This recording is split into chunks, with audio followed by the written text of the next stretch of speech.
What's up? What's going on? Hot Blast up in here once again. You know what I'm saying? Rare black books. I'm coming to y'all. Before I start, I'm gonna say this. Um, a lot of people that I rap to and I run into, and I'm always talking to different people. I hear a lot of. I just got offline and I seen a video, and the person was talking about how, well, I don't really care for fiction too much, and they don't like that, and they was talking about how they rather hear somebody talk about the real and stuff of that nature. Now, fiction is incredible because it allows you to explore into a fictional world from the truth, and then you can create an imagination and imaginative storyline to perpetuate uh, a great outcome, to perpetuate the idea that all things are possible in the sense of black Afro diasporic world, the Afro diasporic. And all Afro diasporic mean is just African things, African existence, African thought, African music, African cultures, African religions, African everything, African American, African. I don't care if people try to separate the two. It's a difference in Africans and Africans Americans, of course, because we in a different culture. We lived here from a slave-oriented kind of thing. People say, "Oh, it wasn't slavery in America and all this." So it was, and even though we were here before that, that exists. So within those things, we try to talk a realness. We try to talk these real things, but in truth, you have to you take the fiction to tell a story in order to make people understand, or you create this fictional world to improve the real, and that's what fiction is. And fiction is just as good as, to me, writing nonfiction as fiction, because if you know what to do with fiction, you can turn it into some incredible. And then that just brings you to the nonfiction. Fiction brings you to nonfiction. And you hear this art imitates life, all that type of thing. I'm not really going there, even though that is a truth. But when you create fiction and then you are the winner in your fiction and you win, that is the fiction that's all incredible, just incredible. So I'm not big on saying, oh, I like fiction or nonfiction better. I rather hear. No, I like it all. Biologies, autobiographies, fiction, especially with black Afro diasporic fiction, Afrofuturism, scientific things that make you think, aggressive fiction, pulp fiction, all these different levels of fiction that you could take it there. You can take your imagination and flip the script. Look at hip hop. We go in with imagination, and fiction is good for that. So don't. If I were you and you're a person that reads and you just only indulge in one style of genres or whatever, nonfiction, and you just only read nonfiction, I urge you to indulge in fiction.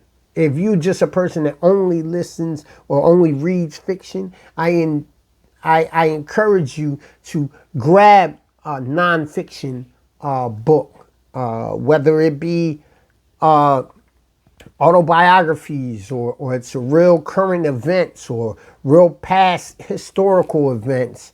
But if you know how to understand truth, then you can create a fiction. So a fiction, if the truth is harsh and hard and a difficult thing to deal with, then you can go to fiction to improve that nonfiction element that we exist in that exists in our cultures and exists in our societies.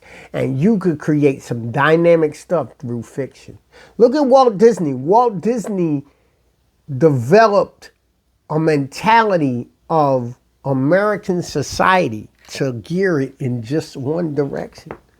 If you get what I'm saying. If you don't, then you need to read more. But fiction is incredible, and fiction can alter the mindset of a negative truth that is in our society. So you can alter that. You know what I'm saying? With all that said, I'm coming to this. It's a rare book. I don't know if y'all ever see this. Look at this book. This is called Sheikh Annie Diop. Right? This is called A Poem for the Living. Sheikh Annie Diop. This fiction poem is about Sheikh Annie Diop. So you get what I'm saying? If you know who Sheikh Annie Diop is, and I hope you do the research, you can see this is a poem. This is a fiction poem about Sheikh Annie Diop. Poem for the Living. A rare book. I don't even know if you can get this. If you can get this, get your hands on it. Look at the back. Look at that. Look at that. Dimensions to that African mass. Right?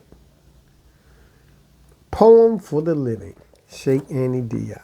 Now, Sheikh Annie Diop didn't write this. Muwatabu S. Okonta wrote this.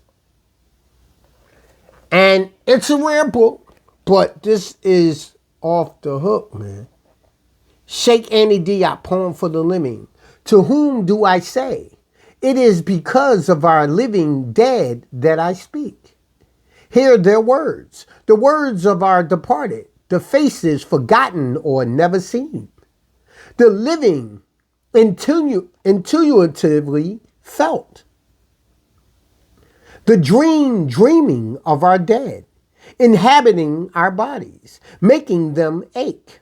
Africa. What? What is Africa to me? The question remains the same.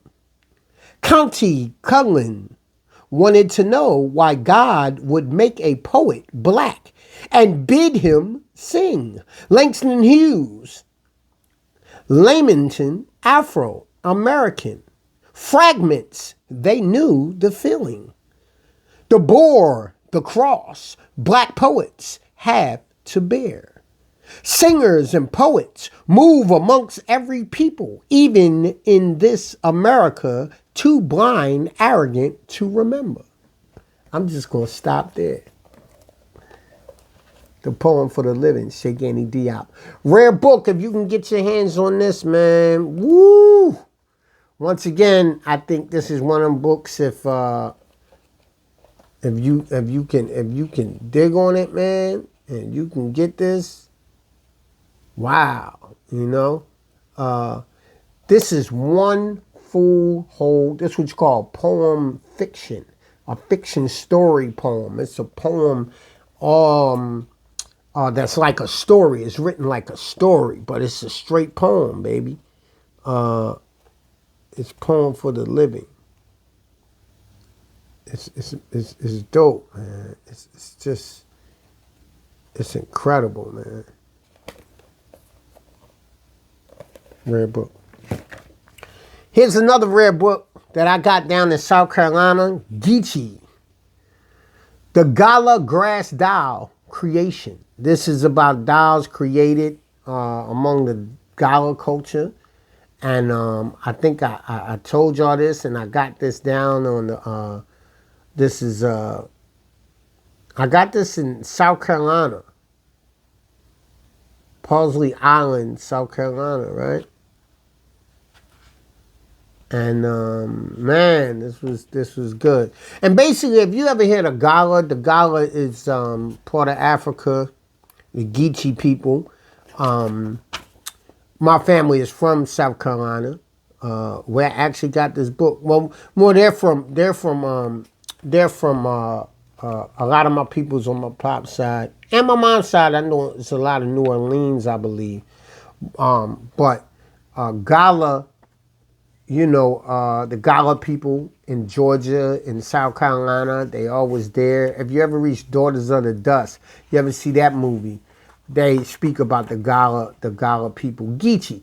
You know what I'm saying? Coming straight from Africa, and they kept their ways. They kept a lot of their language, and you speak Gala. You know what I mean? They clean. Is they break or board the daylight? Brass mount is a drink of whiskey. Brass mount ah. That's how they pronounce that.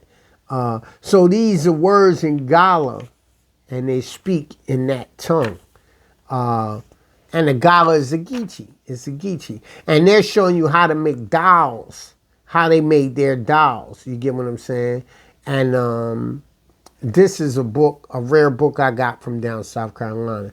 So if you're ever down South Carolina and you go to the Gala Museum, it's a small little museum store, and they might have this book. And I was able to get the book from this store. And these are rare books. And of course, again, I am with this Malik B, because it's a rare book, boy. Get it. I'll just read the back. Malik B from the legendary Roots crew dropped bars all over the Roots albums. After that, Malik went solo. His first solo projects were Street Assault, a mixed CD, and Psychological, an EP. Malik B made it known he was independent, religious beliefs, street savvy, and intellectually unparalleled. Malik B had the pure ingredients to be a super hip MC, and he made hip hop history.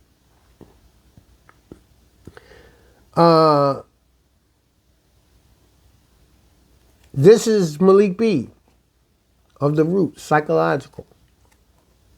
You want to grab that rare book.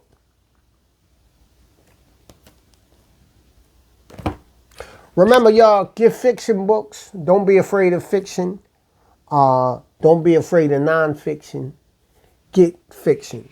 Black Intellect, sponsored by. Grab your shirt. You know what I'm saying? I'm going to keep dropping some jewels. Get the book. Get the shirt. I'm going to rap to you. Peace.